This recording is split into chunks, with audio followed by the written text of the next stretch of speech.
What's going on, my friends? Simchaw Fitness here, and today I would like to talk to you guys about genetics. I'm starting a new series of videos but all simply regarding to genetics, because that's something that I study and am affluent a protege of in regard to bodybuilding and muscle hypertrophy.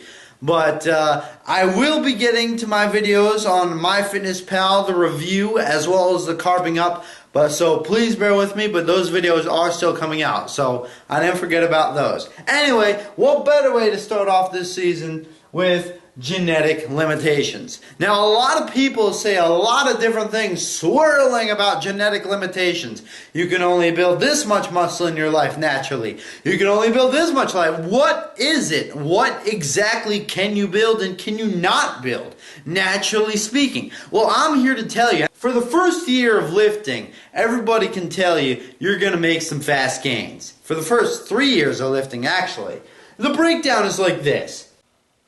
For your first year of lifting, everyone agrees you're going to make the most gains.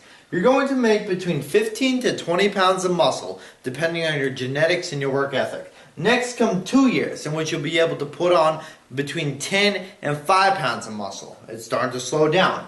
Finally, we come to the third year of lifting, in which you can only put down 5 to 3 pounds of muscle, and then it tapers off from there. So, ideally, if you want to just get to the gym and make your gains and be out, right, and not be part of that whole rat race of fitness, then actually, if you go ahead and go to the gym for 2 years and then book it and leave, you'll leave with 20 pounds of muscle and, you know, some nice extra change in your pocket that you didn't spend on a gym. And hell, for the rest of your life, you could walk around carrying that muscle around and be pretty comfortable. And I think that's what most people do. They reach their genetic limitation of 2 years, and they put on about, say, 20 to 25 pounds of muscle if they go to a gym, and they're fine with that. But for you and for me, we ain't happy with that.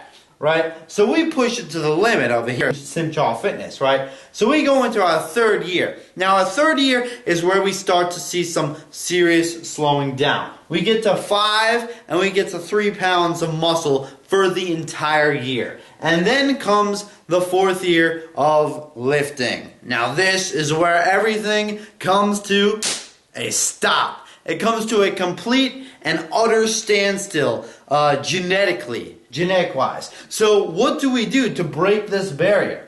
You see, people will tend to tell you that after 4 years you're not going to go ahead and build any more muscle. I say that's a bunch of BS. This is why. What you need to do is you need to introduce something, a very important concept. See this marker right here? This marker represents metaphorical for food. Get food! And lots of it, right?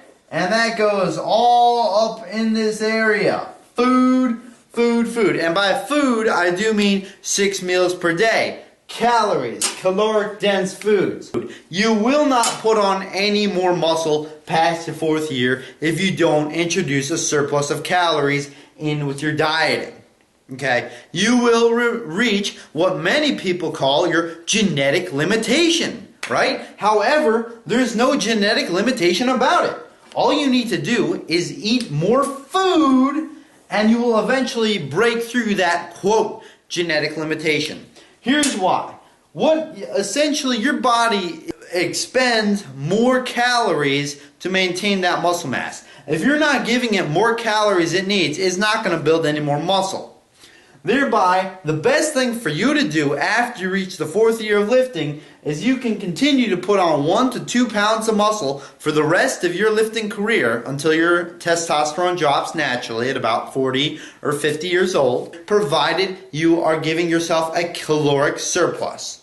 So as it turns out, in the end of the day, there really is no such thing as genetic limitations. It's all about how much work you're willing to put into the gym with nutrition, diet, as well as exercise and nutrition, as well as everything else. That will be the deciding factor in what your genetic limitation is, right? Find me one study that says otherwise. Just one study that says that you cannot continue to gain muscle after 5 years. It simply does not exist. And there's a reason for that, because there is no such thing as a genetic limitation. See y'all later. Don't forget to subscribe, like, comment. I'll see you. Peace.